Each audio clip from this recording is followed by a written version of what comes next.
if the center of inversion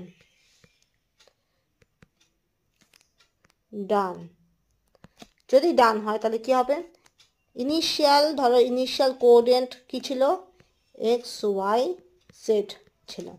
এবার performing I, যে কোনো আই এর রেসপেক্টে তুমি পারফর্ম করবে, তখন দেখবে কোঅর্ডিনেট গোটাটাই চেঞ্জ হয়ে যাবে, minus x minus y minus Z.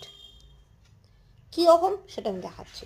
ধরো এই যে সি ডবল এইচ, এটার ধরো কোঅর্ডিনেট এক্স ওয়াই জেড, ঠিক আছে, এটার কোঅর্ডিনেট কী হবে, minus x minus y minus z. বোঝা গেল? তো দিস ইজ দ্য ডিফারেন্স। তোমার অরিজিনটা চেঞ্জ হয়ে যাবে। যদি এক্স থাকে ধরো 2, 3, 5, এটা হলো কোনো একটা মলিকুলের একটা প্রান্তের অরিজিন, ঠিক আছে, তার